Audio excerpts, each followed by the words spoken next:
Party అధ్యక్షులు శ్రీ జగన్మోహన్ రెడ్డి గారు ఏ బాధ్యతలు ఇచ్చినా కూడా స్వీకరించి దానికి న్యాయం చేకూర్చాల్సినటువంటి బాధ్యత పార్టీలో ప్రతి ఒక్కరి మీద ఉంటుంది. అలాగే నేను కూడా గతంలో ఉత్తరాంధ్రలో పనిచేసినటువంటి అనుభవాన్ని దృష్టిలో పెట్టుకొని ఈసారి మళ్ళీ తిరిగి పార్టీని విజయపదంలో నడిపించేందుకు అహర్నిశాలు కృషి చేస్తానని, ఇక్కడ ఉన్నటువంటి కార్యకర్తల్ని, ముఖ్యంగా కార్యకర్తల్ని అందరినీ కూడా సంతృప్తిపరిచేదానికి అన్ని విధాల చర్యలు తీసుకుంటానని సందర్భంగా తెలియజేస్తున్నాను.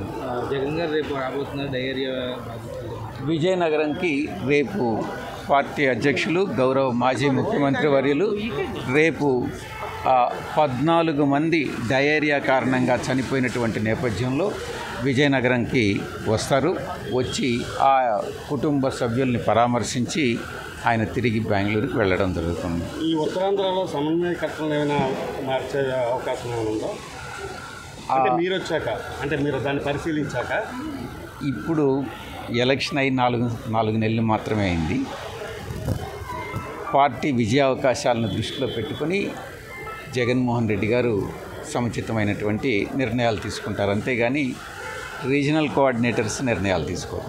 సార్, కూటమి ప్రభుత్వం రాగానే కూడా మీ పార్టీ నాయకులపైన, కార్యకర్తలపైన దాడులు జరుగుతున్నాయంటే కూడా చాలా ఇబ్బంది పడుతుంది. దీనిపైన మీరు ఇది చాలా ఈ యొక్క ప్రజాస్వామ్యంలో ఇది చాలా అనుచితమైనటువంటి పరిణామం.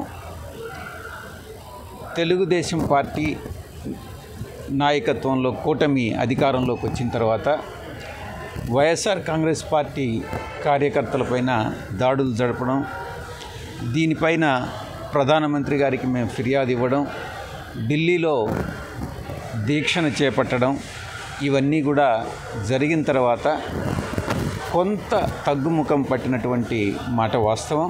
అయినప్పటికీ కూడా ఇంకా ఇవి దాడులు కొనసాగుతూ ఉన్నాయి.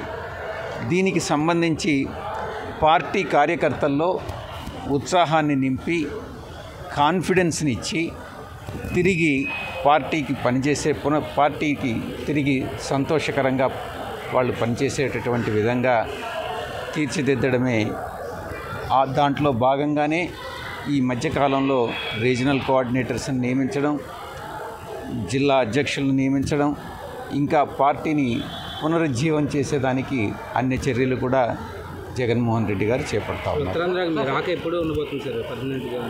దీపావళి వెళ్ళిన తర్వాత, అమావాస్య వెళ్ళిన తర్వాత భగవంతుడి ఆశీస్సులతో మళ్ళీ తిరిగి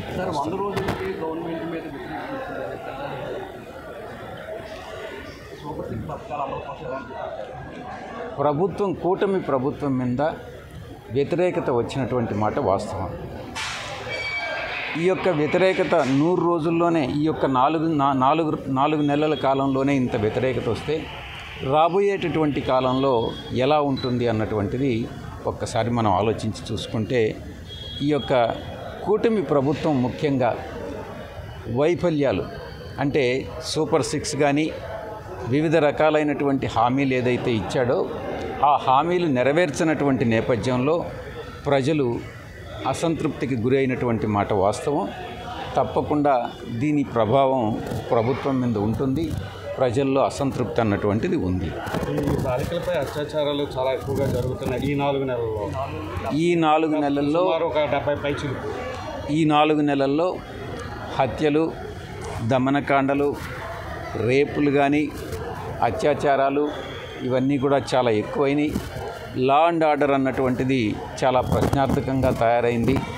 ఈ విషయం ప్రభుత్వం గుర్తిస్తుందో లేదో కానీ కేంద్ర ప్రభుత్వం మాత్రం తప్పకుండా గుర్తిస్తూ ఉంది. ఈ విషయాన్ని హోంమంత్రిత్వ శాఖ రాష్ట్ర ప్రభుత్వానికి తెలియజేసినటువంటి మాట కూడా వాస్తవం.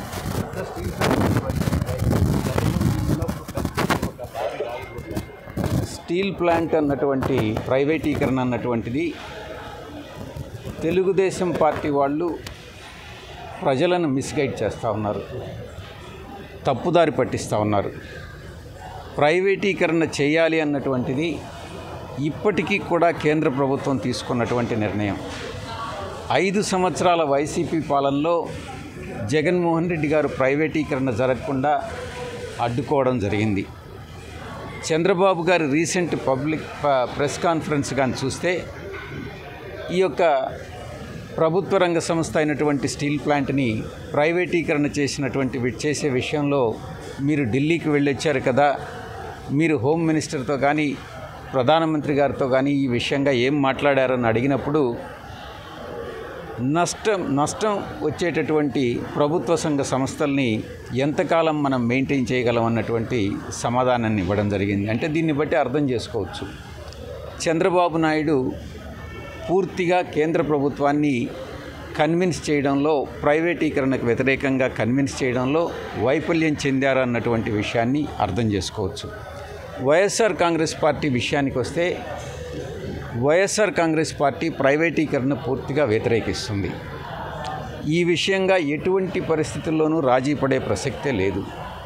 అవసరమైతే ఆమరణ నిరాహార దీక్ష కూర్చునే దానికి కూడా వైఎస్ఆర్ కాంగ్రెస్ పార్టీ సిద్ధంగా ఉంది. నేను కానీ మా పార్టీ జిల్లా అధ్యక్షులు కానీ ఇంకా ఇతర సమన్వయకర్తలు అందరం కూడా ఈ విషయంలో సమైక్యంగా, బొత్స సత్యనారాయణ గారు కానీ అందరం కూడా సమైక్యంగా ఈ విషయంలో ప్రైవేటీకరణకు వ్యతిరేకంగా పోరాడతాం. ఎటువంటి పరిస్థితుల్లో ప్రైవేటీకరణకి అనుమతించము అన్నటువంటి విషయాన్ని తెలియజేస్తున్నాను.